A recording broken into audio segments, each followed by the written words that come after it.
Ya estamos grabando.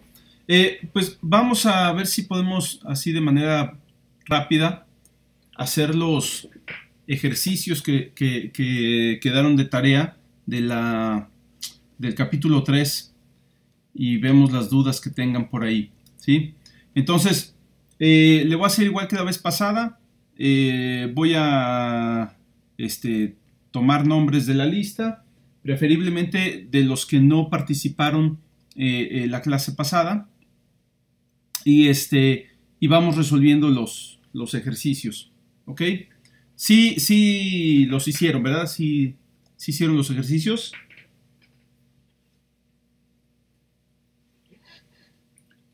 Ok, entonces déjenme... Excelente. Nos vamos a sacar un nombre de la lista, el número 5.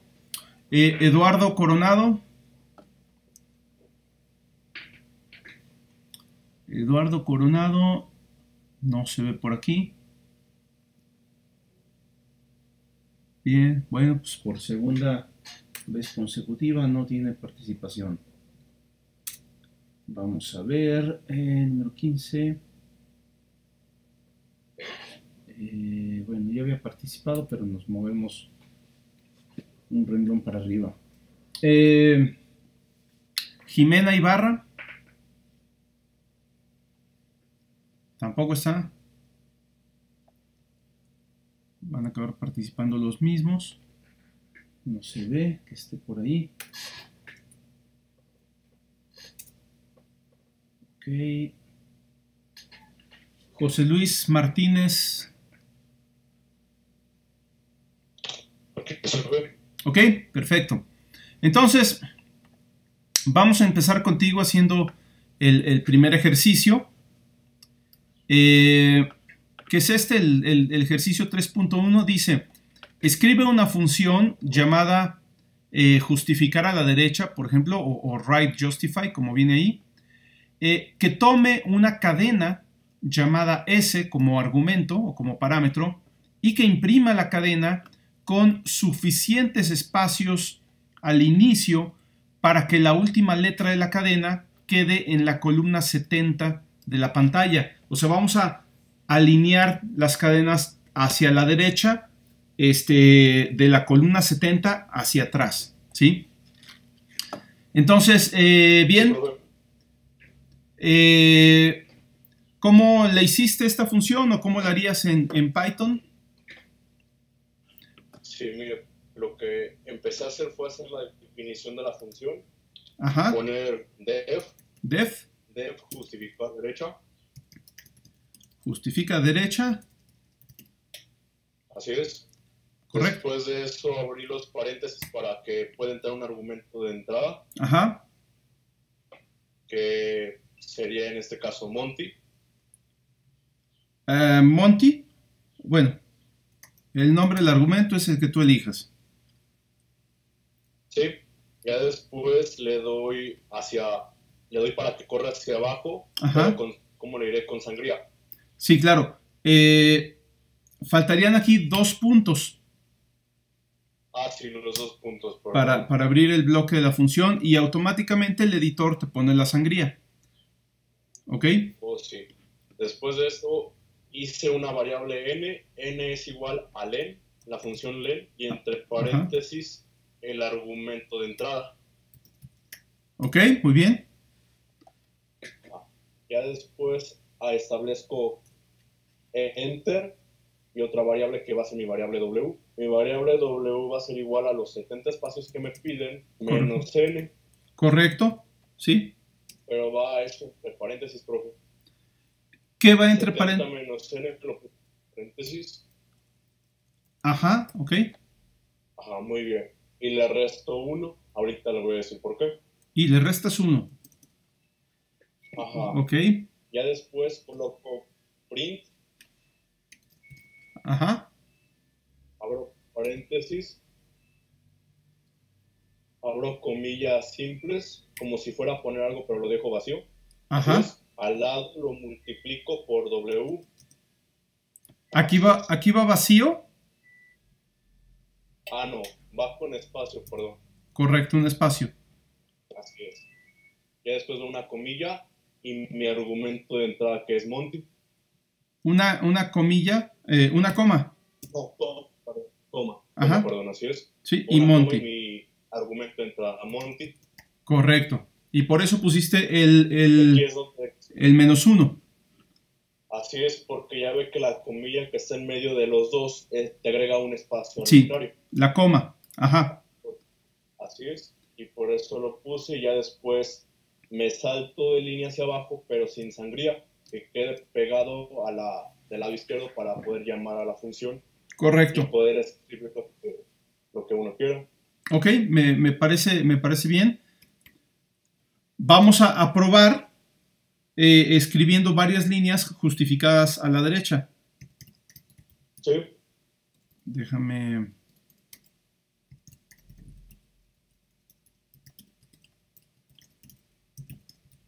No sé, por ejemplo, hola mundo, justifica derecha. Esto también está justificado. Y justifica derecha. Adiós. Y entonces deben salir justificadas a la derecha. Ahora yo voy a hacer aquí una pequeña modificación porque por el tamaño de fuente que tengo no creo tener 70 caracteres en mi ventana de consola. Entonces lo voy a reducir pues como a unos 40. Pero es porque tengo la fuente muy grande. Y entonces bueno, vamos a probarlo. Y ahí está, perfecto, ¿no? Creo que sí tenía los 70. Vamos a ponerle 70. Y ahí está. Perfecto, muy bien. Excelente. Por supuesto, ya que estamos haciendo funciones de este tipo, pues hay varias maneras de hacer la función. Como tú mencionas, tú aquí pusiste un -1 porque sabes que esta coma te va a agregar un separador, un espacio de separación entre las dos cosas que imprimes, ¿verdad? Sí. Hay varias formas de hacer esto diferente. Podrías quitar este -1 y aquí agregar el argumento sep igual a una cadena vacía para quitar ese separador. Y bueno, ya cada quien lo hace de diferentes formas, ¿no? Si asumes que este Monty es una cadena de texto, aquí puedes sumarla, porque tienes una cadena más otra cadena, se hace la concatenación. Si Monty no es una cadena de texto, puedes poner str, como lo vimos la clase pasada, para forzar una conversión a cadena de texto, pero a la hora que haces la concatenación de cadenas ya no se incluye el separador del print y habría que quitar aquí el -1. Entonces, esta es todavía otra forma de hacerlo, ¿no? Y bueno, si habemos algunos programadores que nos gusta resumir todo, entonces podría uno hacerlo así, quitar estas variables, ¿no? Y tener todo en una misma línea. Pero igual es más confuso, es más ilegible, ¿no? O sea, entender qué es lo que pasa. Pero lo que voy con esto es que hay muchas formas de hacerlo, ¿no? Aquí el resultado debe ser el mismo. ¿Ok? Muy bien, perfecto. Déjate, pongo ahí tu puntacho de participación y vamos, vamos con alguien más. Generador aleatorio aquí. Ok. Bien. Jessica Mendoza. ¿Está por ahí? Sí, sí está.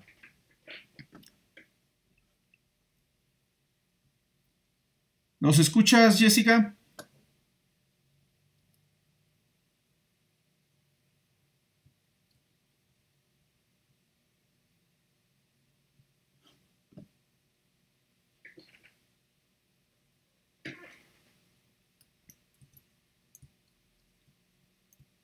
Ahí estás, Jessica. No. Supongo que dejó la clase ahí y se fue a desayunar o a dormir. Bien, entonces pierde la oportunidad y vamos con... Déjenme buscar gente que no haya participado aún. No, pues todos ya participaron, pues es que vienen pocos y... Ok.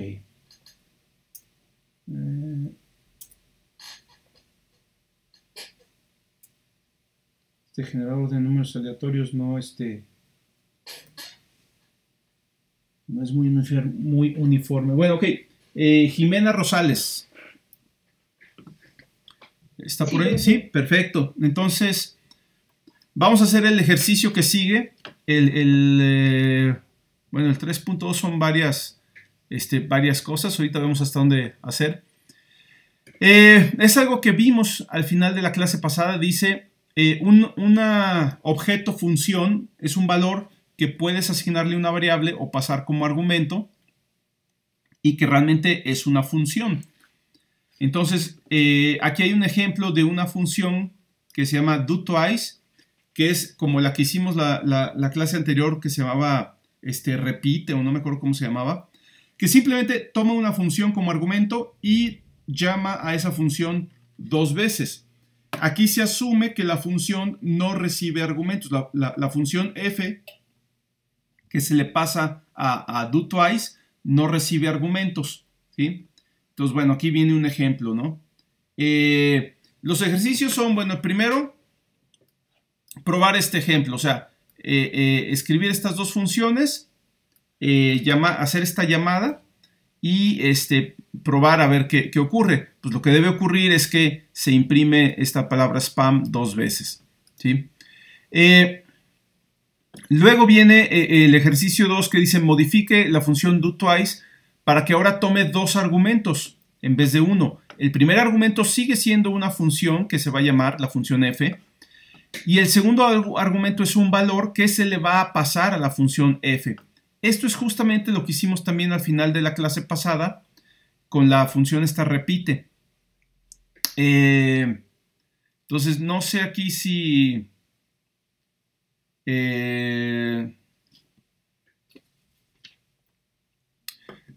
si valga la pena hacerlo, pero voy a tomar esto que habíamos hecho la función, la clase pasada, ¿no? Pues aquí está la función repite, es exactamente lo que pide. Toma ahora 2 argumentos, el primer argumento es la función que se va a llamar y el segundo es el valor que se le va a pasar a esa función. Entonces ya la tenemos aquí prácticamente lo que pide el ejercicio 2, ¿sí? Vamos a hacer ahora el ejercicio 5. Vamos a hacer el ejercicio 5 que dice defina una nueva función que se llama doFor, que toma una función como argumento y un valor, ¿sí? Y hace que la función se llame 4 veces, pasándole el valor como argumento. Pero el truco es que solo debe haber 2 instrucciones dentro de la función doFor. No debe haber 4. Entonces vamos a hacer este ejercicio, pero directo nos vamos al número 5. Lo demás prácticamente ya lo habíamos hecho en clase. Entonces, ¿cómo le harías para hacer esta función? La que hace 4 veces. Def. Ajá, def. doFor. Bajo for. Sí. Ok. Y luego, igual, abro paréntesis y los argumentos van a ser una función y un valor, o sea, f, x. F, x. Y luego 2 puntos. Uh-huh. Y las funciones que yo llamé fue, en este caso, pues por ejemplo aquí sería repite. Ajá. Es una función que me imprime 2 veces. Correcto. Entonces, a esa función la voy a llamar 2 veces. Entonces igual sería repite, fx, los mismos argumentos. Correcto. Y luego otra vez repite, paréntesis, f, x. Correcto. Sí, y esa es la función. Y ya terminó la función. Y ahí termina, correcto. ¿Sí? Vamos a hacer un ejemplo. Por ejemplo, doFor. Vamos a imprimir hola mundo. Y ahí está 4 veces hola mundo. ¿Sí? Correcto, entonces así era. Esa es precisamente la idea. Aquí usamos repite, pero en el ejercicio se llama do twice, es la misma cosa, ¿no? Bien, ok, creo que esto es todo. Muchas gracias. Y nos pasamos a alguien más que haga ahorita el ejercicio 3.3. Vamos a ver. Ok, número 27. Dan Ochoa. No sé si... Sí, ¿qué tal? No sé si te has puesto al corriente ahorita con el curso. Sí, aquí lo tengo ya hecho. Ah, Sí. Perfecto. Entonces, a ver, ¿cómo hiciste este patrón de aquí, este cuadrado? Sí, aquí el truco, perdón, el truco para hacer esto es usar las funciones que tenemos, ¿verdad? O sea, no nada más usar puro print, sino usar, por ejemplo, esta función do4 para imprimir estos 4 renglones o para imprimir incluso estos 4 guiones que están aquí, ¿no? La idea es que en cada print solo se debe imprimir un carácter o algo así. Bueno, no un carácter, pero esa es la idea, ¿no? Ver cómo hacerle. Entonces, ¿tú cómo lo hiciste en particular? Me salió de dos maneras. La primera, Okay. Teniendo mi programa el cuadradito que le puse grid. Ajá, vamos a ponerle grid. Ajá. Y ese llama a otras dos funciones que le puse como primera línea y línea normal. Que la primera línea le puse tal cual que nomás imprimiera el más, coma el menos, coma menos, así. Ajá. Y la línea regular, pues la barra, coma menos, coma espacio, así. Pero se me hace algo, ¿cómo se llama? Pues pesadona. Así que después me la aventé con un Ciclos for. Y si quieres esa, te la dicto o comparto pantalla porque está un poquito... Okay. Vamos a hacer tu primer versión porque todavía no vemos formalmente ciclos for, los vamos a ver hoy. Pero prefiero entonces ahorita tu primer versión, ¿sí? Pero entonces me dices que hiciste dos funciones auxiliares para imprimir los dos tipos de renglones. Sí. O sea, está este renglón con más, menos, más, ¿sí? Entonces ese sería def, no sé, primer renglón, ¿o cómo le llamas? Le puse first line o primer renglón, no sé. Ok. Paréntesis, los dos puntos, y le puse que print, paréntesis, entre comillas más, coma, entre comillas menos, coma, entre comillas menos, coma, entre comillas menos, así son 4 menos. Ok. Bueno, ok. Obviamente... Puede poner la línea por 4, ¿no? Por supuesto. Para no poner tantas veces. Sí. Sí, por supuesto. Aquí puedes poner menos por 4.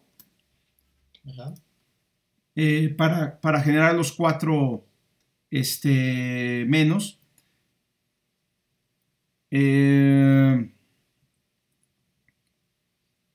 Y luego otra vez un más. Y luego otra vez menos por 4. Y luego otra vez un más, ¿verdad? Y creo que así quedaría, ¿sí? Ahora,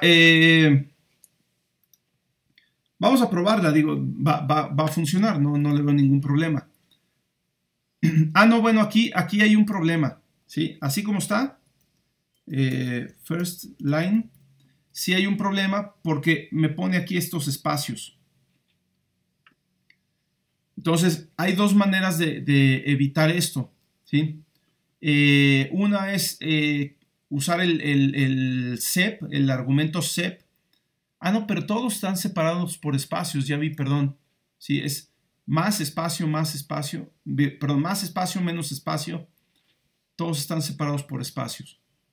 Entonces, no, es correcto. Aquí sería así. Menos espacio. Creo que así queda.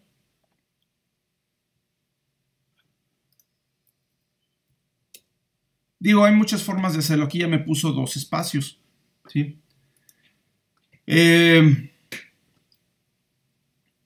Entonces, en realidad creo que sí hay que ponerlo así como tú dices. Bueno, no es que haya que, pero podemos ponerlo así, menos, menos, menos, y luego más, menos, menos, menos, menos, y luego más. Así es como lo tienes tú.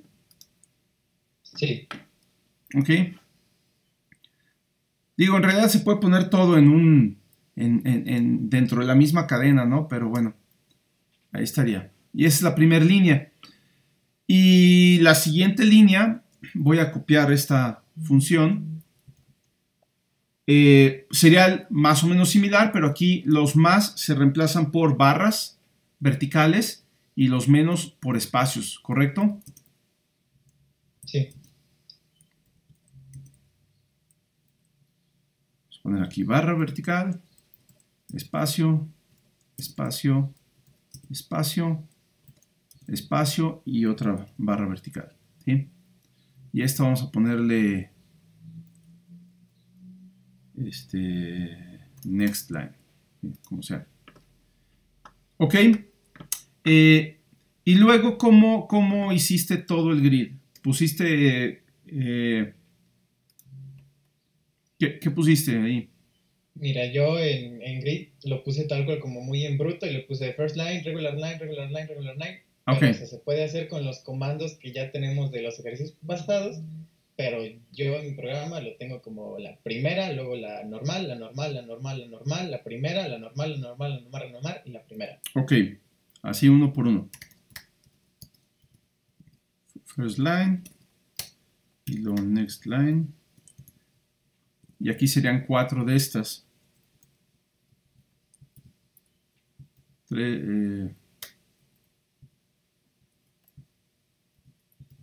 Ahí están.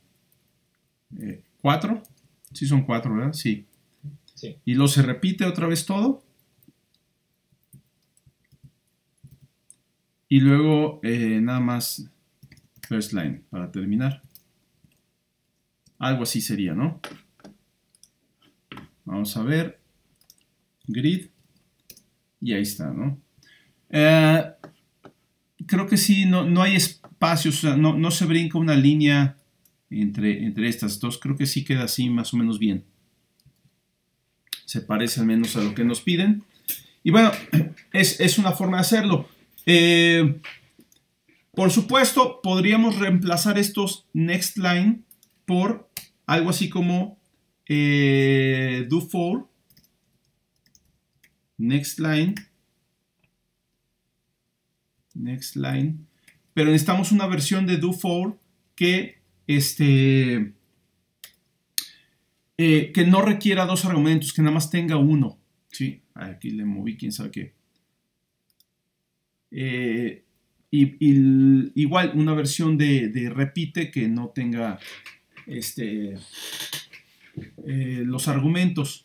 No sé si aquí podamos pasarle none, pero no, porque eso va a ser un argumento. Es como un null.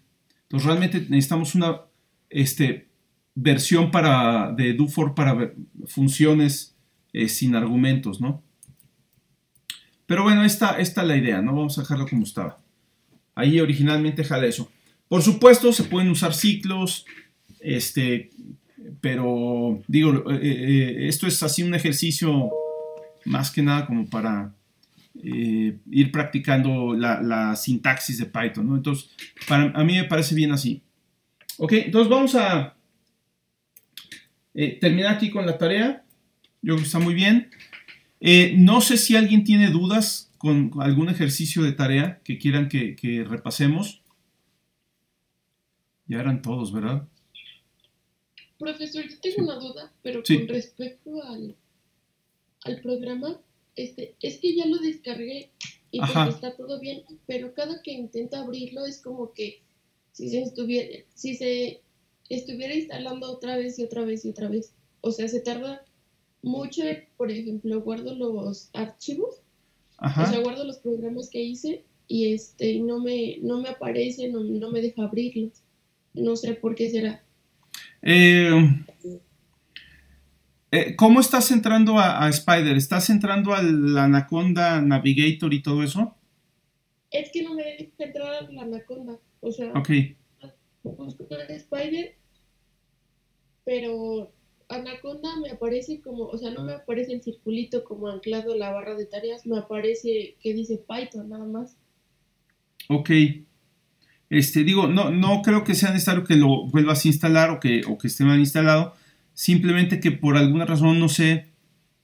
O sea, tú entras directamente a Spider. Y se tarda mucho en iniciar. Como sí, ¿cuánto es? Primero me aparecen ventanas negras y se cierran y luego ya se abre Anaconda, pero después de mucho.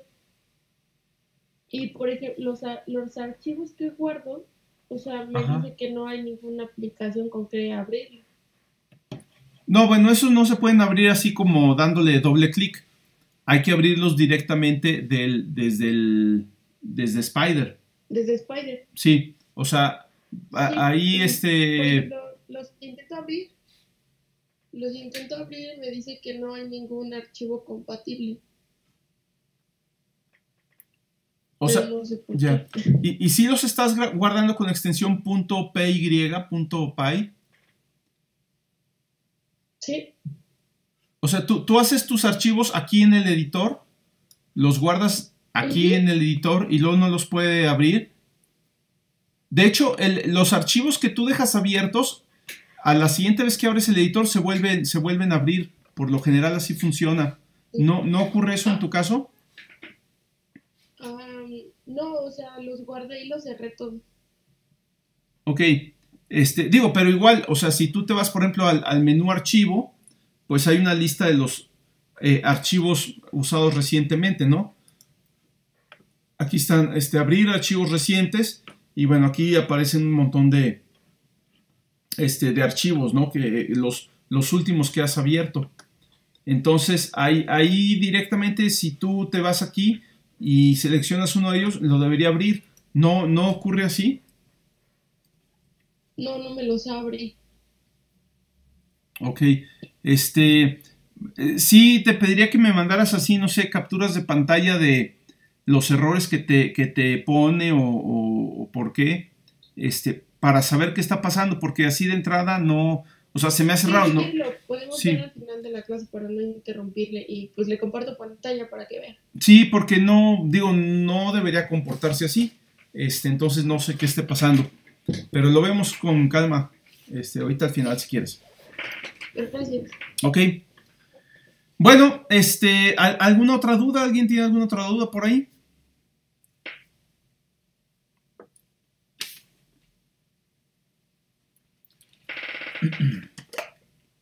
No, profe. Ok, muy bien. Entonces, vamos a ver algo que es importante de Python. No me quiero clavar mucho en Python porque realmente el curso es de programación numérica y aunque hay muchas cosas de Python interesantes, no nos daría tiempo de ver el material del curso. Pero esta parte sí es importante porque se usa todo el tiempo. Entonces, vamos a ver algunas de las estructuras de datos que tiene Python. No todas, sino las más útiles, digamos. Y bueno, así le voy a llamar estructuras de datos. Estructuras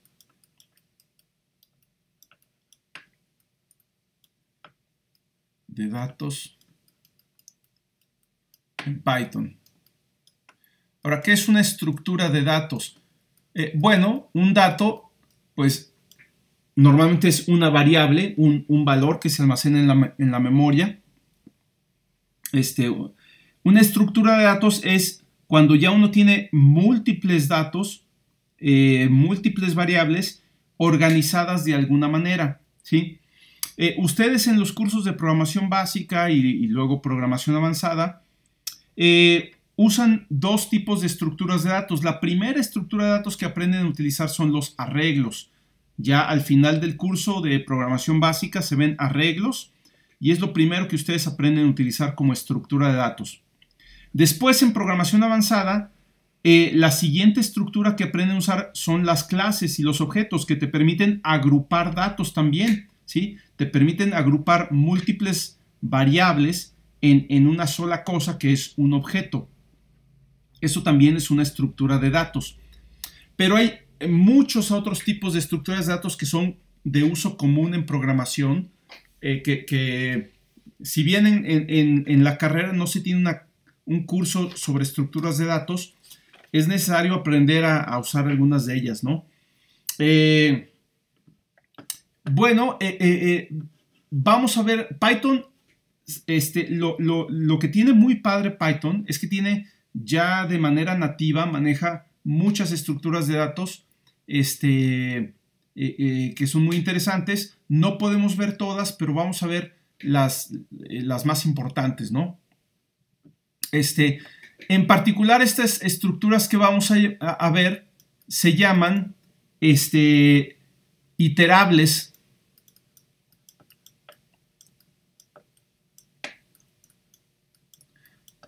¿Por qué se llaman iterables? Porque resulta que tú puedes iterar a lo largo de estas estructuras. Así como cuando tienes un arreglo y puedes recorrer los elementos de un arreglo, en estas estructuras tú puedes también recorrer sus elementos.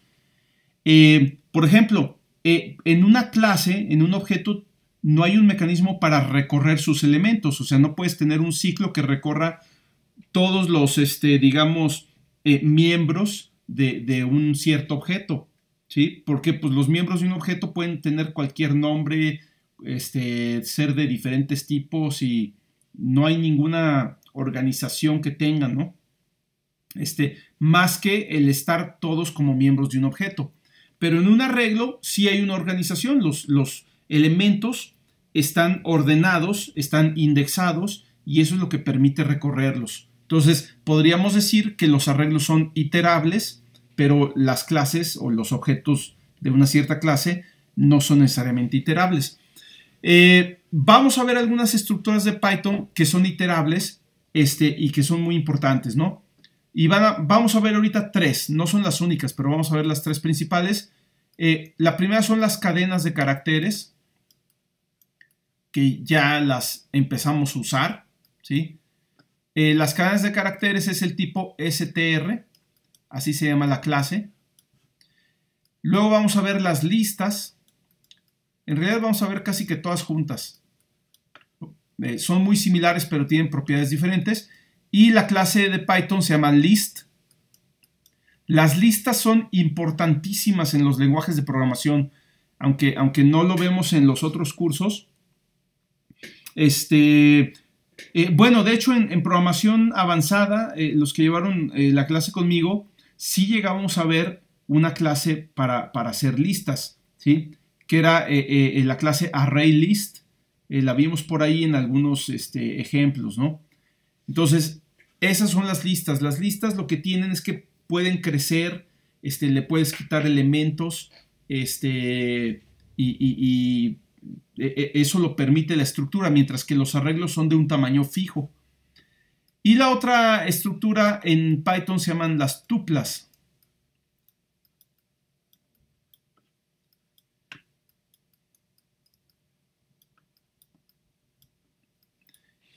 Y vamos a ver, son muy similares, pero también cada una tiene sus diferencias. Entonces vamos a ver cómo es cada una, ¿sí? Cadenas, listas y tuplas.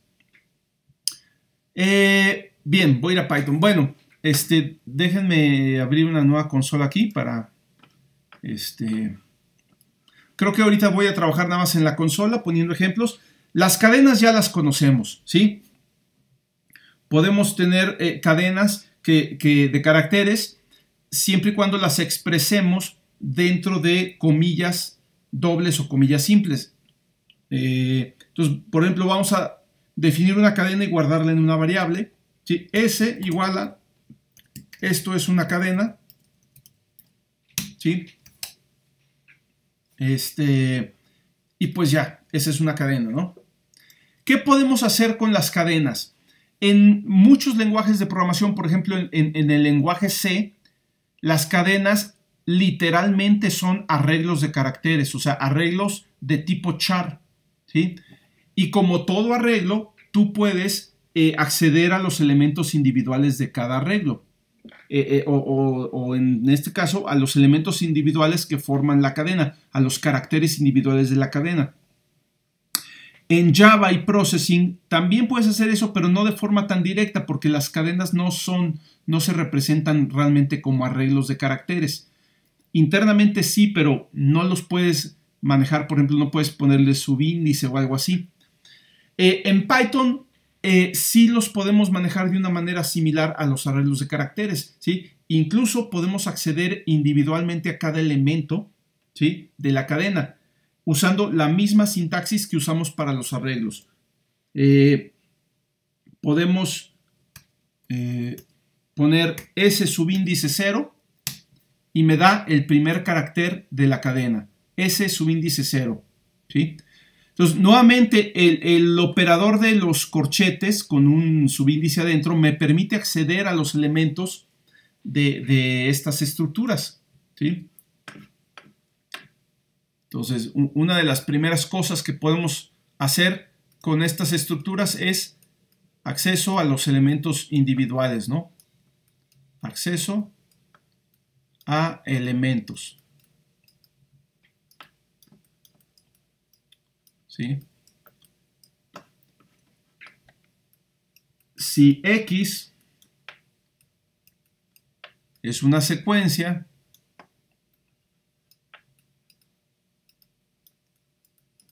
o sea, una secuencia puede ser una cadena, una lista o una tupla. Son tres tipos de secuencias. Entonces, X subíndice I devuelve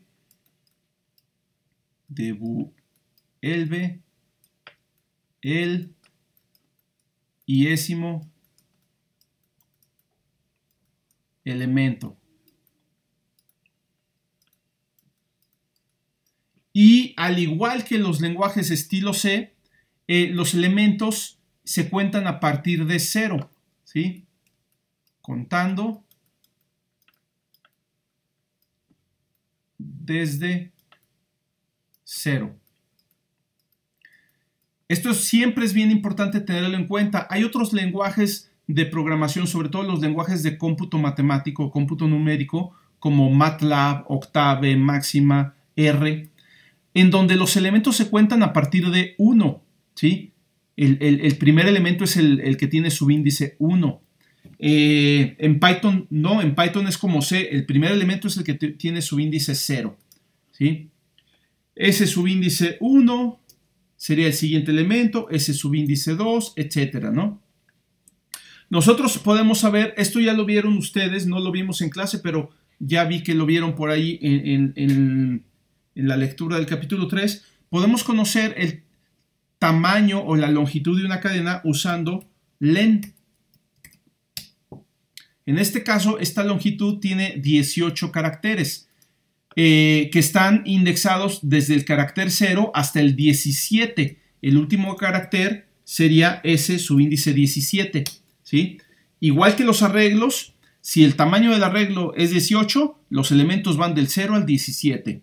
Aquí también, si la cadena tiene 18 caracteres, los caracteres van del 0 al 17. Si tratamos de acceder al carácter subíndice 18, esto nos da un error, ¿sí? Y el error es muy claro. String index out of range. El subíndice de la cadena está fuera de rango, ¿sí?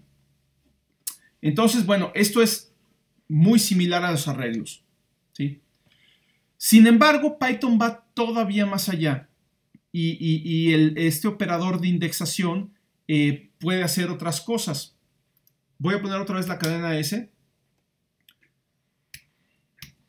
Podemos poner una subcadena que vaya, por ejemplo, desde el carácter 0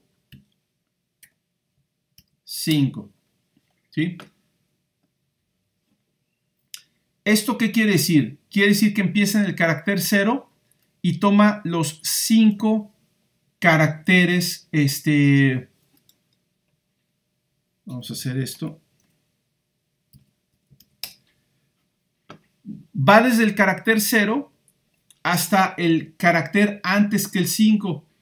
Esta notación de 0, 2.5 significa que va a tomar un rango, ¿sí? Entonces, vamos a poner aquí X subíndice I, 2 puntos, J.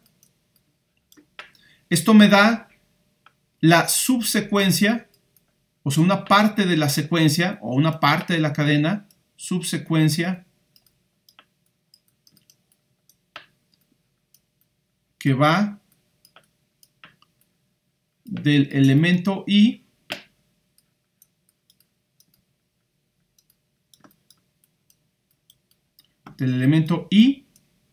hasta antes del J. Este límite superior nunca se llega a él, siempre se queda uno antes del elemento superior.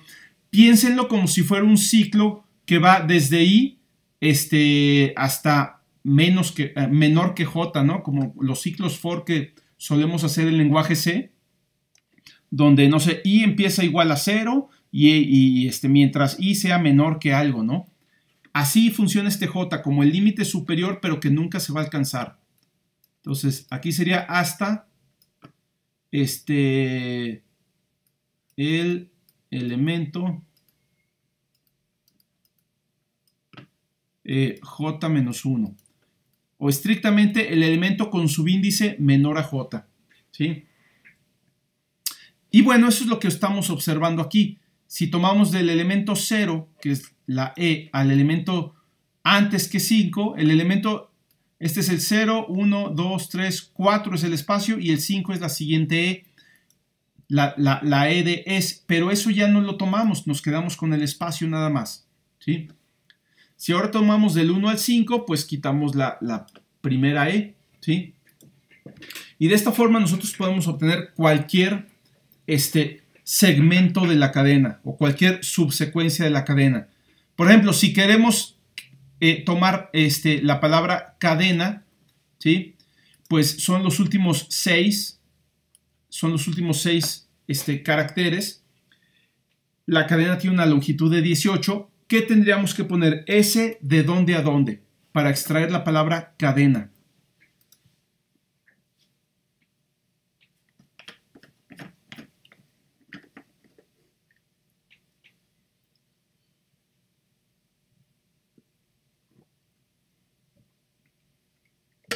De la 13 a la 18. De la 13 a la 18. Se me hace que es de la 12 a la 18, pero vamos a ver. Sí. Es 12, ¿no? De la 12 a la 18. Correcto. Sí. Estos son los últimos 6 caracteres. El tamaño de la cadena es 18, menos 6 me da 12. Ese es el carácter inicial. Y le pongo hasta la 18 para que llegue. Nunca va a agarrar el 18 porque no existe, pero se va a quedar en el anterior, que es el 17. Entonces, de la 12 a la 18. Muy bien. Ok, bueno, hay más cosas todavía que podemos hacer con lo que va aquí dentro de los corchetes, ¿sí? Fíjense que si queremos nosotros obtener o acceder a elementos del final hacia atrás, ¿sí? Lo que vamos a hacer es poner números negativos. Por ejemplo, ese subíndice menos 1, en principio eso no debería jalar, porque tú dices, bueno, pues si los subíndices van de 0 en adelante, el elemento con subíndice menos 1 no existe. No hay nada antes de esta E. Pero Python lo interpreta de esta manera. Menos 1 quiere decir que yo parto del final y me voy 1 antes, 2 antes o los que quiera, ¿sí? Pueden pensar que este menos 1 se le suma el 18, o sea, se le suma la longitud de la cadena. Cuando el subíndice es negativo, lo que va a pasar es que le vamos a sumar la longitud de la cadena para ver a dónde vamos a llegar. Entonces 18 o menos 1 más 18 me da 17, pues obtengo el carácter número 17. Si le pongo menos 6, pues me va a dar esta C, ¿sí? Porque son 6 caracteres antes del final, o sea, el sexto antes del final me da la 6. Me da la C, perdón. ¿Sí? Ahora fíjense, si pongo que vaya de menos 6 a 18, ¿sí? Ahora sí me da otra vez cadena, ¿sí? Porque este menos 6 equivale a este 12. Es menos 6 más 18, es el 12. Y el 18 pues sigue siendo el final de la cadena. Más aún, cuando yo quiera extraer el final, le puedo quitar esto. O sea, le dejo menos 6 2 puntos, y el 2 puntos, si ya no hay nada después, significa de ahí hasta donde llegues. O sea, de ahí para adelante, de ahí hasta el final, vas a tomar lo que sea, ¿no? No sé si con el principio también.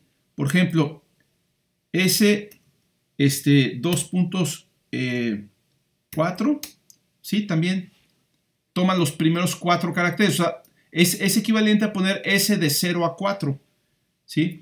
Entonces, si omiten, en este caso, si ustedes omiten I, por default se le asigna el 0, y si omiten J, por default se le asigna la longitud de la secuencia. Entonces, es muy común en Python ver este tipo de manejo de subíndices, ¿no? Y para uno que viene de programar en C, pues es súper confuso, porque uno los subíndices los maneja como en los arreglos, ¿no? Que es muy estricto. Entonces nada más hay que saber qué significado tiene. No es nada del otro mundo, pero sí hay que saber interpretar lo que se está haciendo. ¿Ok?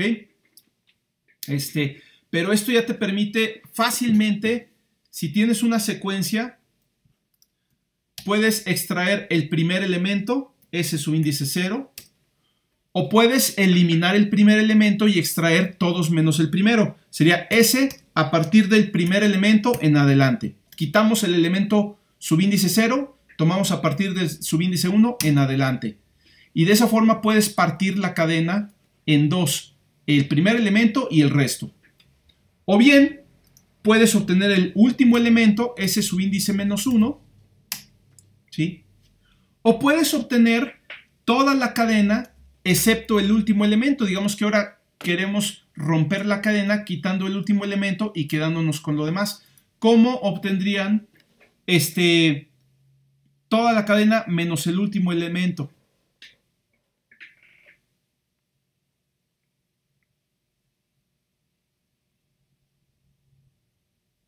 Sería 2.18 menos 1. No sé si se vea válido. Correcto, pero simplemente le pones el menos 1. Porque tú sabes que si pones subíndices negativos, se le suma el 18 automáticamente. Entonces no necesitas poner 18 menos 1. Pones menos 1 y ya. O sea, si pones 18 menos 1 o 17, igual funciona. Pero ya los programadores de Python que tienen más experiencia escriben esto, ¿sí? Y esto es bien confuso, ¿no? O sea, uno dice, bueno, ¿qué es esto? ¿Es una carita o qué? No, es parte de la secuencia que va desde el inicio hasta un carácter antes del final. ¿Ok? Bien, ¿preguntas hasta aquí? No, profesor. Ok. No. Yo sí tengo una. Sí, dime.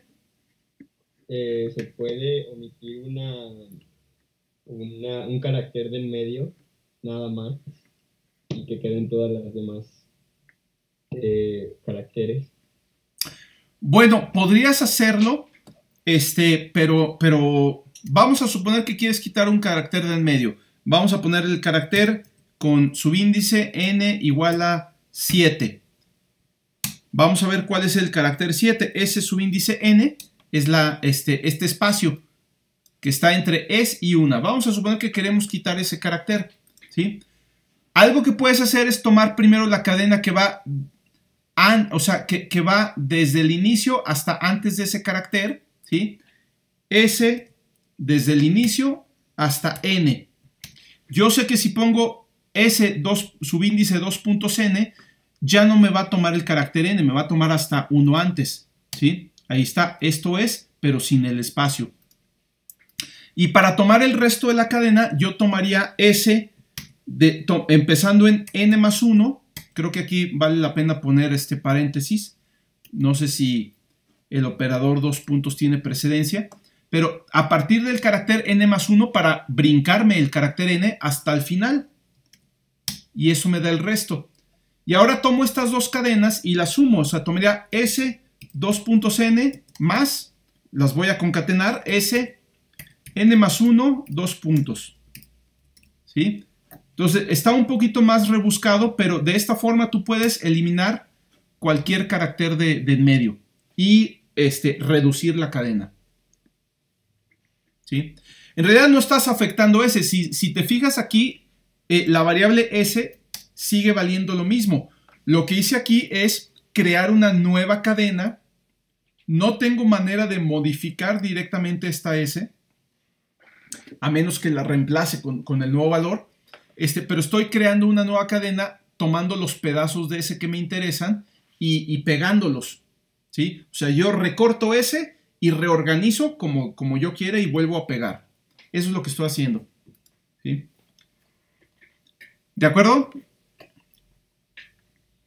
¿Sí? Sí, muchas gracias. Ok, muy bien. Ahora, algo que vamos a ver es que S es un objeto de clase str.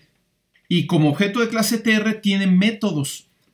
Si quieren ver qué métodos tienen los objetos de clase string o de clase cadena, vamos a poner S punto, ¿sí? Y le vamos a dar un tabulador para que me aparezca una lista de los métodos que tiene.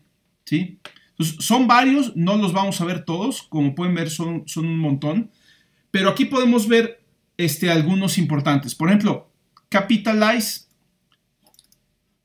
¿Qué es lo que hace? Toma la cadena y le pone la primera letra mayúscula, que en este caso ya era mayúscula, ¿sí? Pero vamos a ver un ejemplo. Hola mundo, esa es una cadena. Como es una cadena, es un objeto de clase cadena, y como todos los objetos de clase cadena, tiene el método capitalize, ¿sí? Esta notación es muy rara porque tú dices, ¿dónde está la variable? No hay ninguna variable, ¿sí? Simplemente esto Python lo interpreta como un objeto de clase str y por lo tanto le puedo aplicar cualquiera de los métodos de la clase, ¿sí? Y lo que hace este método capitalize es si el primer carácter es una letra, la hace mayúscula. Obviamente si no es una letra, pues si es un número o un símbolo, pues no existe el concepto de mayúscula ahí, ¿no? Bien, ¿qué otros métodos hay? Center, count. Count nos permite contar, es importante, nos permite contar cuántos caracteres hay de algún tipo. Por ejemplo, en este caso S, esto es una cadena. Vamos a ver cuántas S's hay en S. ¿Sí? Pues dice que hay dos. ¿Sí? Y sí, está la S de esto y la S de S. ¿Sí? ¿Cuántos espacios hay en S? Hay 3 espacios. El de aquí, el de aquí y el de aquí. Esto quiere decir que si S es un texto, yo esperaría que tuviera 4 palabras, porque son 3 espacios. ¿Sí? 3 espacios separan 4 palabras. Entonces, es una forma, por ejemplo, contar los espacios de un texto es una forma muy rudimentaria de contar el número de palabras o contar los signos de puntuación, por ejemplo, ¿no? Bueno, esta es la función count, ¿sí? Y hay muchas otras, ¿sí? No tenemos chance de ver todas. Find me permite buscar un carácter dentro de una cadena, ¿sí? O un elemento dentro de una secuencia. Vamos a buscar, por ejemplo, un espacio, ¿sí? Lo que me devuelve es la posición del primer espacio que encuentra, ¿sí? Que es la posición número 4. 0, 1, 2, 3, 4. El subíndice número 4. Entonces, por ejemplo, si tú quieres eliminar los espacios, puedes usar find para encontrar el subíndice donde hay un espacio y luego usar esta técnica que pusimos aquí para eliminar el espacio y luego vuelves a hacer lo mismo. Usas find para encontrar el siguiente espacio y lo eliminas. Esto lo harías dentro de una especie de ciclo, que todavía no vemos ciclos, pero los vamos a ver. ¿Qué pasa si buscas un carácter que no existe? Por ejemplo, buscamos una Z, te va a dar un -1 y así te das cuenta, como -1 no es un subíndice válido, así te das cuenta de que no se encuentra la Z dentro de la cadena S. ¿Ok? Entonces, los métodos que hay son muy útiles. Vale la pena estar al menos familiarizado con ellos en el sentido de saber que están por ahí y que podemos verlos y ver qué hace cada uno, ¿no? Pero son demasiados como para ahorita verlos todos en la clase, ¿no? Hay varias funciones que se llaman isAlgo. Estas son funciones que devuelven un valor booleano diciendo si la cadena corresponde a, por ejemplo, si es alfanumérica, si es alfabética, si está en código ASCII, si es decimal, o sea, si representa un número en formato decimal, si es un dígito, si está en minúsculas, si está en mayúsculas, si es un valor numérico. O sea, aunque es una cadena de texto, por ejemplo, vamos a poner la cadena hola.isNumeric. Pues claro que no, hola no es un número, me da falso. Pero si ponemos la cadena 325.48.isNumeric, aquí me dice, me dio falso, entonces debe ser puros números. ¿Sí? Eso sí es un número. ¿Sí? Entonces nada más me verifica si tiene puros números. No sé si hay una función que realmente me diga si corresponde a un número real, ¿no? Pero bueno, hay un montón de funciones por ahí interesantes, ¿no? Se puede imprimir ese espacio, está en mayúsculas. Hay funciones para convertir a mayúsculas, para convertir a minúsculas. rfind es igual que el find, pero empieza buscando por la derecha, o sea, del final hacia atrás. Split me permite partir la cadena en dos. ¿Sí? Lo vamos a ver ahorita más adelante que veamos listas, ¿no? Entonces, bien, hay un montón de cosas que se pueden hacer con las cadenas, ¿no? Python es un lenguaje que tiene mucha potencia para manejar cadenas y se usa mucho para cuestiones de manejo del lenguaje, ¿no? Bien, no nos vamos a meter mucho porque no es el objetivo del curso, vamos a trabajar más bien con números, pero es importante conocer esto, ¿no? Vamos a ver otra de las estructuras que tenemos acá. Ya vimos cadenas, creo que todavía nos faltan o se podrían ver muchas cosas sobre cadenas, pero no las vamos a usar tanto realmente. Vamos a ver ahora las listas.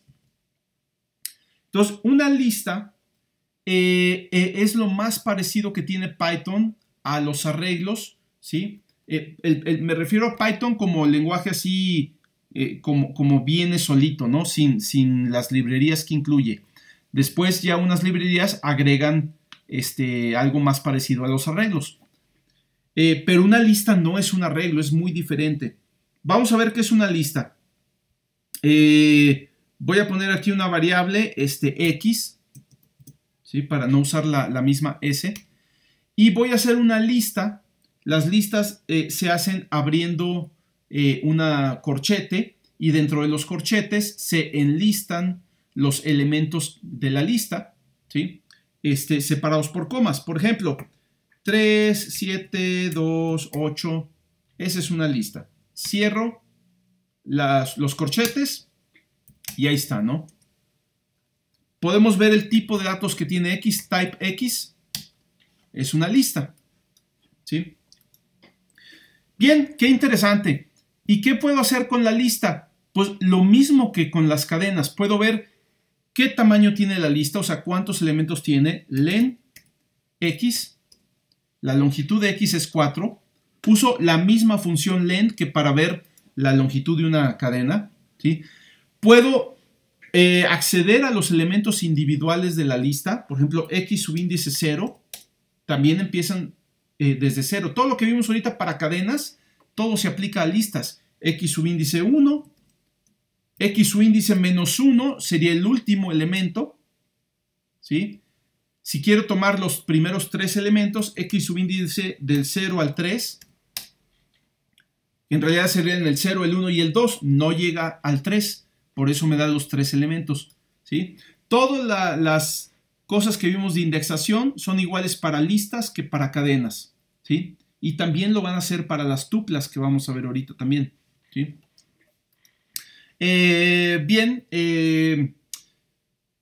Puedo concatenar listas de la misma forma que concateno cadenas. Si tomo X y le quiero concatenar la lista 5,6, ¿sí? No va a sumar los elementos uno por uno, o el primer elemento de una lista con el primero de otro, no.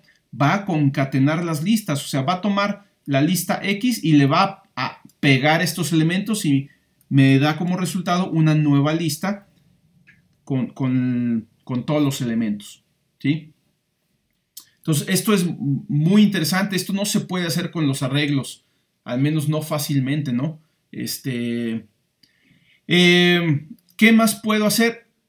Pues si puedo sumar listas, puedo sumar una lista consigo misma. O sea, si puedo concatenar listas, puedo concatenar una lista consigo misma. Pero desde el punto de vista de operadores, sumar un elemento consigo mismo, eso es la multiplicación.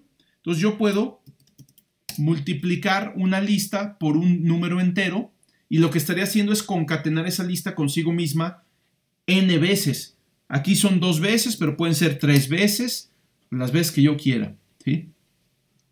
Entonces, las listas pues se comportan prácticamente igual que con las cadenas, que las cadenas, nada más que las cadenas, sus elementos son caracteres, mientras que en las listas sus elementos son lo que sea. Y aquí es la diferencia importante con los arreglos. Un arreglo, todos los elementos de un arreglo son del mismo tipo. En una lista no es así. Una lista puede tener elementos de cualquier tipo y tipos revueltos, ¿sí?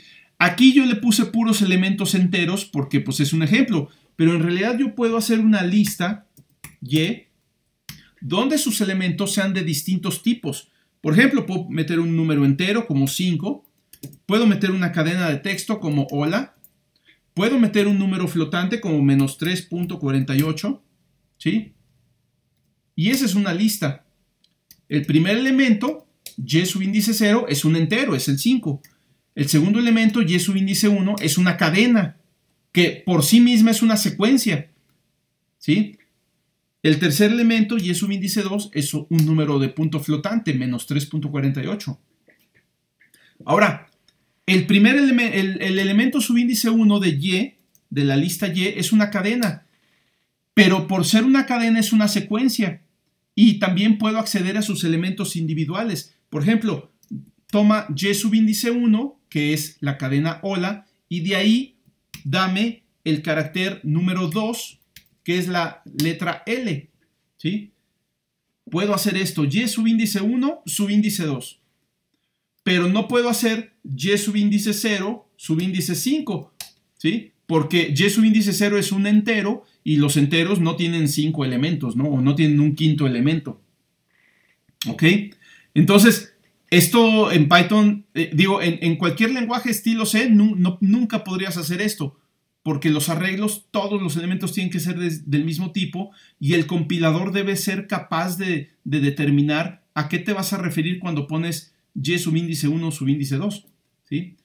Pero Python no es así. Python es un lenguaje interpretado, que la instrucción que pones en ese momento se interpreta y se trata de ejecutar, y por lo tanto el resultado de esto pues va a depender del resultado de esto, y el resultado de esto va a depender del resultado de esto, para empezar, ¿no? Y eso cambia de una línea a otra, ¿no? Entonces, esa es la gran diferencia entre listas. Bueno, una de las principales diferencias entre listas y arreglos. Las listas pueden tener elementos de cualquier tipo. Los arreglos, todos sus elementos son del mismo tipo. Primera diferencia. Es más, una lista puede tener como elementos a otras listas, ¿sí? Por ejemplo, yo puedo poner la lista Y, Y igual a 5, 5, la cadena hola, menos 3.48 y la lista X. X era una lista que yo hice al principio, que era esta lista, 3, 7, 2, 8. Pregunta, ¿cuántos elementos tiene la lista Y? ¿Cuántos elementos tiene Y?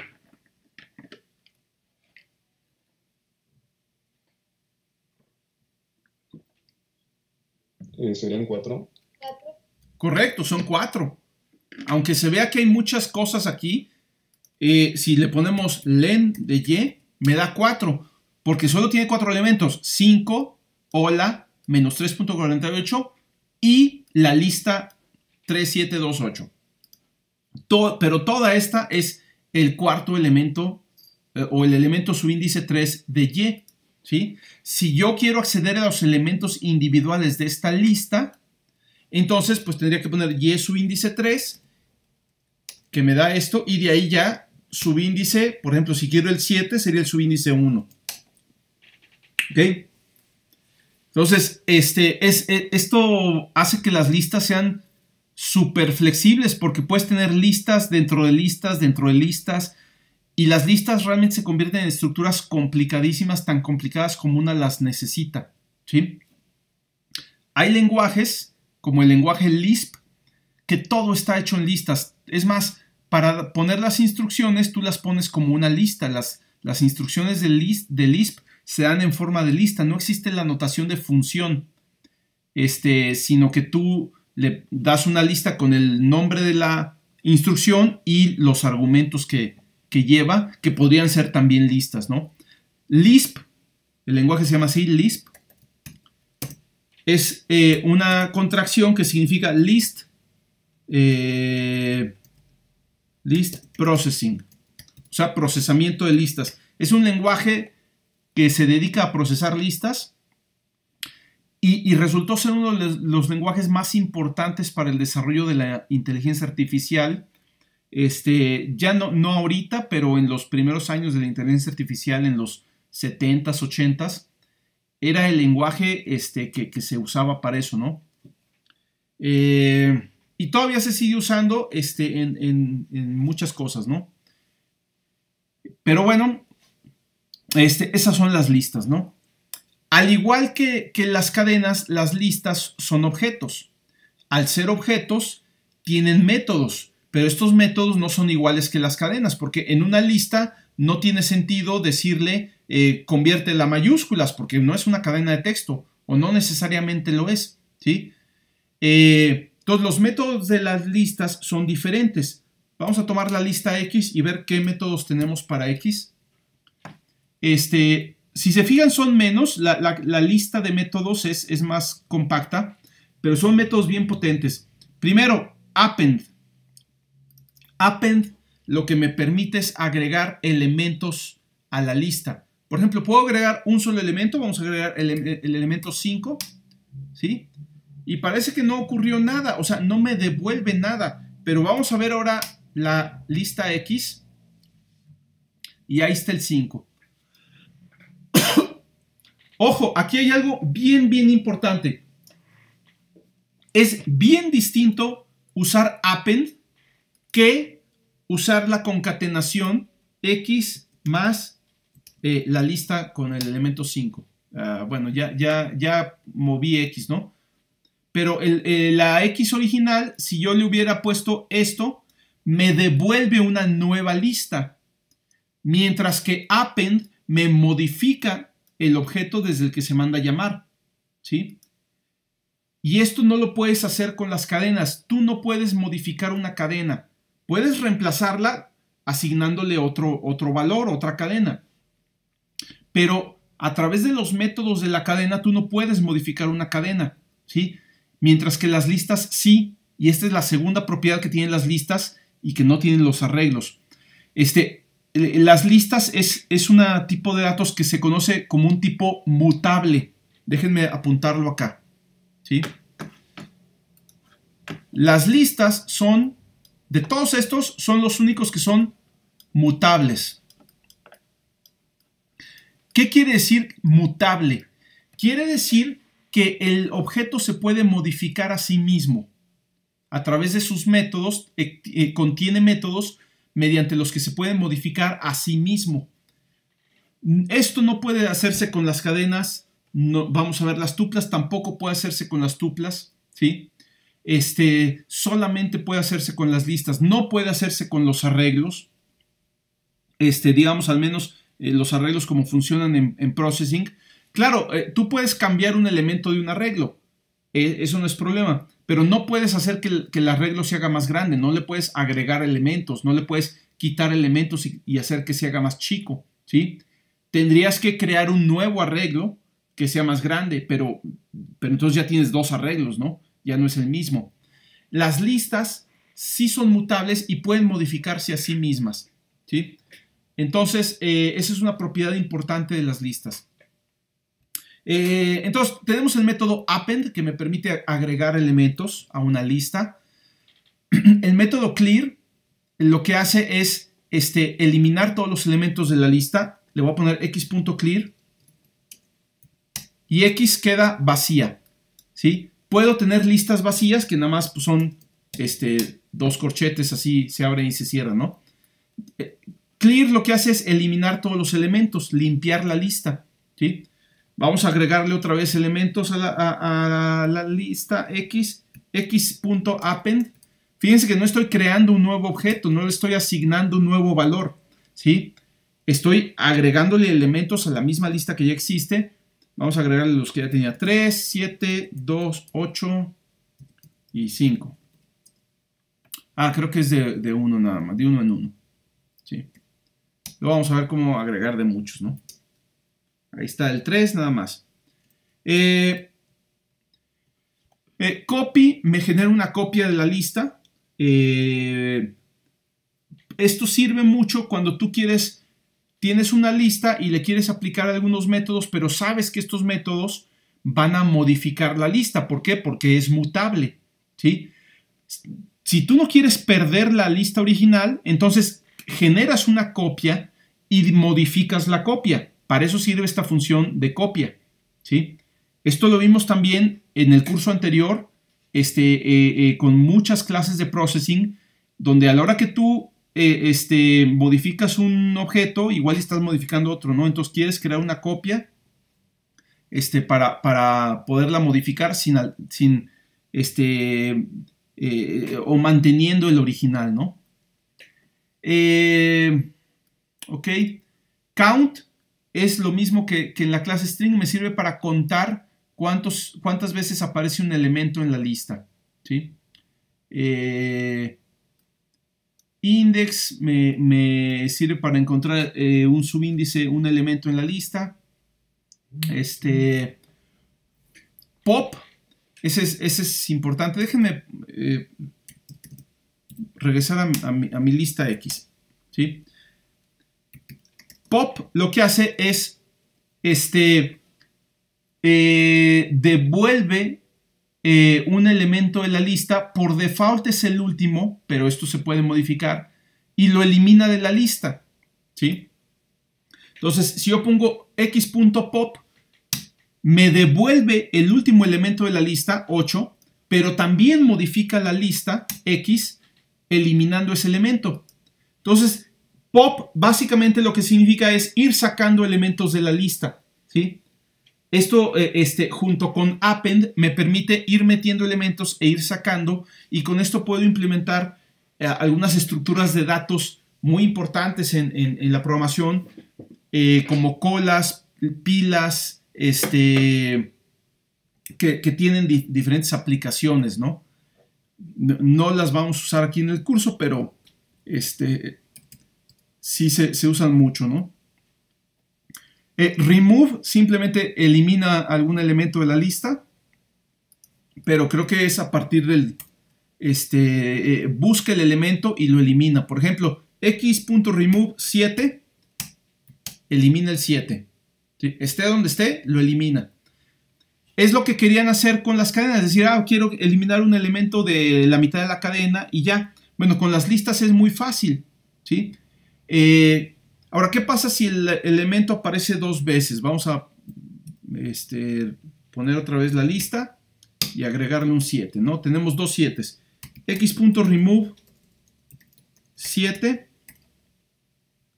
Creo que solo elimina el primero. Sí. Elimina la primera ocurrencia de un valor. Entonces, elimina el primer 7 que se encuentra. Y si quiero volver a hacer esto, pues tendría que volver a ponerle eso, ¿no? Y si lo quiero volver a hacer, me genera un error, porque entonces el valor ya no está en la lista, ¿sí? Primero tendría que checar, antes de usar remove, tendría que checar yo si el valor está en la lista. Y esto se puede hacer usando index. Index.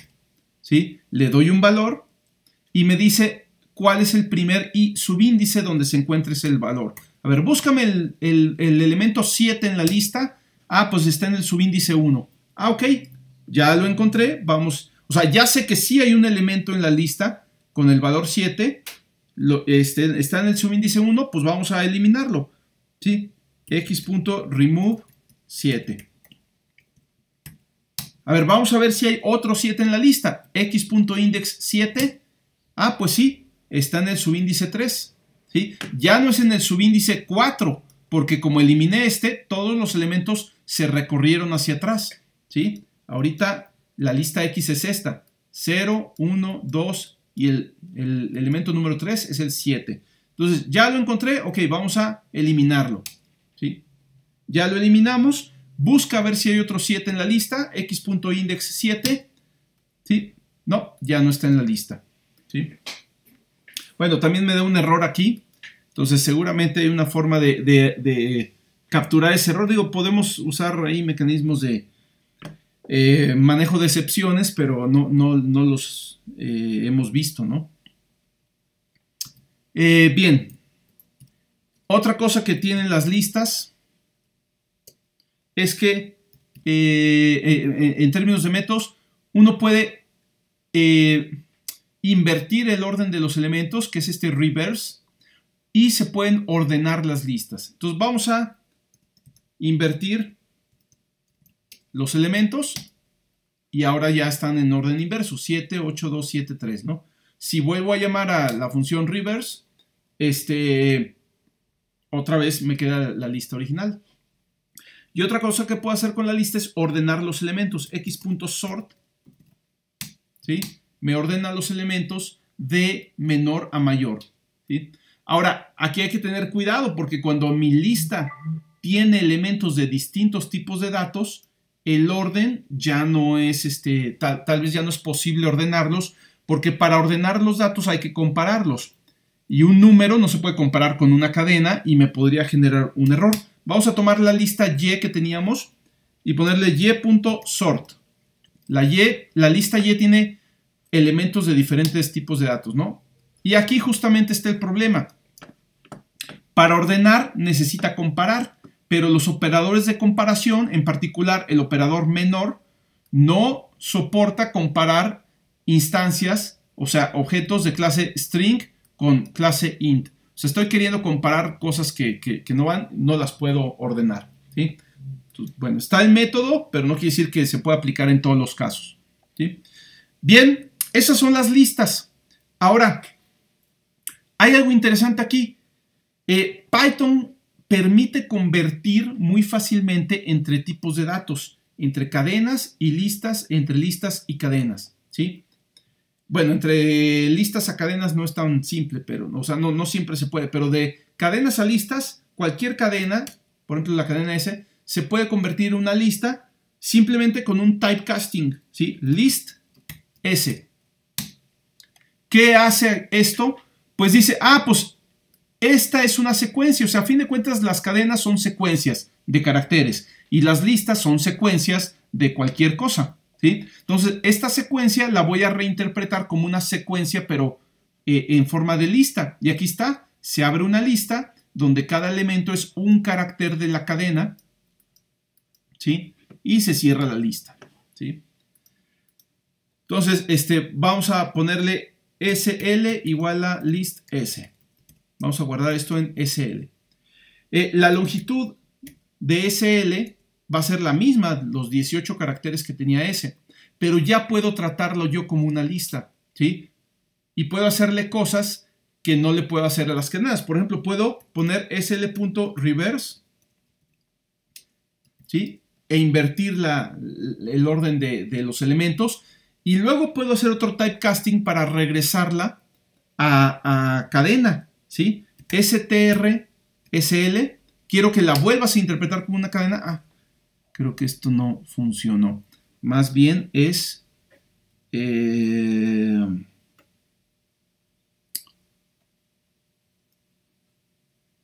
sí la reinterpretó como una cadena, pero es la representación de la lista en forma de cadena, que no es lo que yo quería, ¿sí?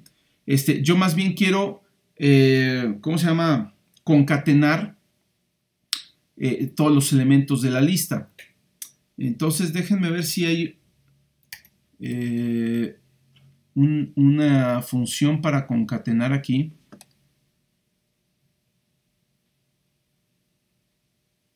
Seguro sí la hay. Join, creo que es join, sí. Ok, concatenar cualquier número de cadenas, ¿sí? str.join va a tomar un iterable. Recuerden que estas estructuras se llaman iterables, ¿sí? Porque se pueden recorrer. Entonces, toma un iterable, recorre los elementos y los concatena, ¿sí? Entonces, simplemente join SL.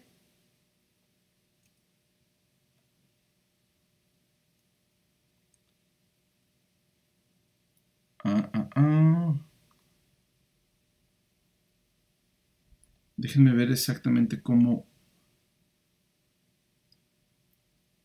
hacer esto.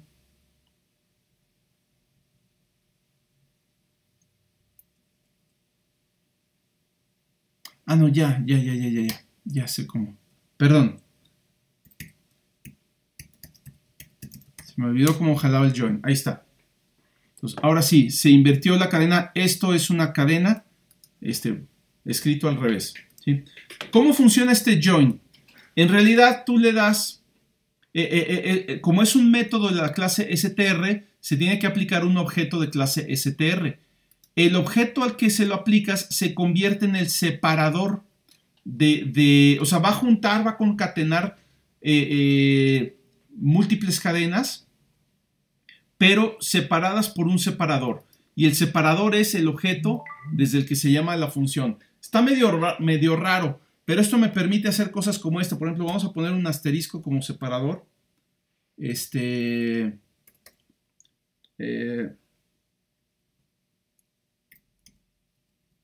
Punto join SL. Y ahora cada carácter lo separa por un asterisco, ¿sí? Entonces, bueno, son un montón de cosas que se pueden hacer, ¿no? Manipulando entre listas y cadenas. Y la ventaja de que es fácil convertir de un tipo de datos a otro, eso ayuda mucho. Entonces, bueno, para terminar vamos a ver el último tipo de objetos, que son las tuplas, ¿sí? Las tuplas son muy parecidas a las listas, muy parecidas en el sentido de que pueden tener varios elementos y estos elementos pueden ser de distintos tipos, de cualquier tipo, ¿sí? Pero la diferencia es que las tuplas no son mutables. Una vez que tú creas una tupla, ya no la puedes modificar, ¿sí? Puedes acceder a sus elementos individuales, pero no puedes modificarlos. Puedes saber cuál es su tamaño, pero no puedes modificarlo, ¿sí? Las tuplas, funcionan muy parecido a las listas, pero se escriben entre paréntesis, ¿sí? Entonces, por ejemplo, vamos a hacer una tupla con 3 números, 3, 8, 5. Esa es una tupla. Vamos a ver, tipo de datos de T, tupla, ¿sí? Podemos conocer su longitud, longitud de T, 3. Podemos acceder a los elementos individuales, T subíndice 0, ¿sí? T subíndice menos 1, que es el último elemento. Podemos usar el operador de indexación igual que en las cadenas. Lo que no podemos hacer es modificar los elementos de la tupla. Y eso sí lo podemos hacer con las listas. T subíndice 0, vamos a reasignarle un valor que sea 9. No se permite, ¿sí? La clase tupla o los objetos tupla no permiten asignarle valores a los elementos individuales. Tendrías que crear una nueva tupla manipulando la que ya tienes, ¿sí? Con las listas tú sí puedes modificar elementos individuales. Por ejemplo, la lista es mutable, entonces puedo modificar cualquier elemento. X subíndice 3, que es el primer 7, vamos a hacerlo igual a 5. Y ahí está. Ah, no, bueno, perdón. Es el segundo 7. Este es el subíndice 2. Subíndice 3. Ahora ese vale 5. ¿Sí? Las cadenas no son mutables, entonces yo no puedo modificar los elementos individuales de una cadena. Ese subíndice 3, que es la O, vamos a ponerle que ahora sea una A. No me deja hacerlo. ¿Sí? Entonces, aquí está la diferencia entre los objetos o las clases que son mutables y las que son inmutables. Cadenas y tuplas son inmutables, no se pueden modificar, ¿sí? Las listas son mutables, puedes modificar elementos individuales o hacer más grande la lista o como quieras, ¿no? Por eso las listas son súper útiles. Y las tuplas, aunque parece que es una versión muy limitada de las listas, tienen su importancia porque a veces tú quieres asegurarte de que no se modifiquen las cosas, ¿sí? Que se mantengan constantes. Y para eso sirven las tuplas, para tener una lista que no se puede modificar, ¿sí? Pero las tuplas en realidad pueden tener elementos del tipo que sea, ¿no? O sea, puedo hacer una tupla con un 3, hola, y una lista, 3, 4, 5, ¿sí? Esta tupla tiene 3 elementos, ¿sí? Puedo hacer al elemento 2, que es la lista. No puedo modificar el segundo elemento de la tupla. No puedo decirle, pues ahora el segundo elemento de la tupla va a ser un 8. No puedo. Pero sí puedo tomar el segundo elemento de la tupla, que es una lista, y modificar alguno de sus elementos. Vamos a modificar el primer elemento, su índice 0, que es un 3, y ahora vamos a ponerle un 9, ¿sí? Vamos a ver la tupla y ahora sí la modifico. Entonces está medio raro porque tú dices, bueno, de cierta forma modifiqué la tupla, pero fue de una manera indirecta, fue porque esta es una lista, ¿sí? Entonces, esas son las estructuras de Python. También podemos convertir entre tuplas y listas. Por ejemplo, tenemos la tupla T, podemos convertirla fácilmente a una lista y ya está. Y cualquier lista se puede convertir a tuplas, ¿sí? Tuple X, ¿sí? Ahí sí la conversión es directa porque son esencialmente lo mismo. Lo que pasa es que una vez que está como tupla ya no la puedo modificar, ¿sí? Bien, lo vimos todo así muy rápido, de forma muy breve, pero la verdad es que estas estructuras las vamos a estar usando constantemente durante todo el curso y por eso es importante conocerlas. Déjenme ver si en el libro viene algo de ejercicios. La verdad, en el libro esto se trata durante varios capítulos. Entonces,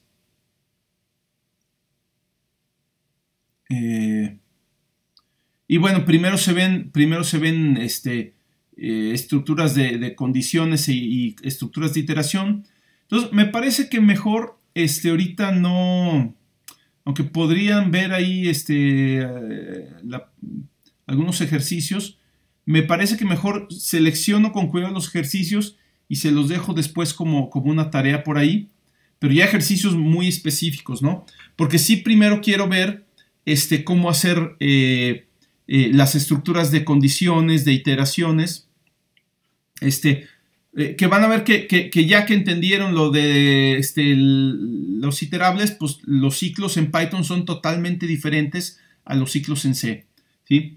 Y también quiero ver otros tipos de objetos iterables que van a ser importantes. Pero eso yo creo que ya lo veremos la próxima clase, ¿sí? El lunes.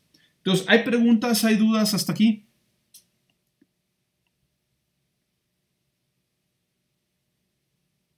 Creo que no, profesor. Muchas gracias. Ok.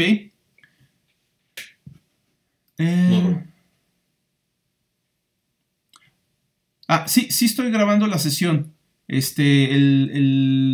No a través de Teams, pero estoy grabando el video para subirlo a YouTube desde el principio de la clase. Entonces, más adelante, yo creo que por la tarde lo subo a YouTube. ¿Sí? Bien, entonces vamos a terminar por hoy. Continuamos el lunes. El lunes yo espero que ya terminemos nuestra introducción a Python y ya para el próximo miércoles empecemos ahora sí ver cuestiones de programación numérica. Vamos a empezar a ver algunas librerías para, por ejemplo, graficar funciones y todo eso, ¿sí? También la parte de graficación va a ser muy importante y a eso nos vamos a dedicar el miércoles, ¿ok? Entonces terminamos por hoy. Ahora sí suspendo la grabación.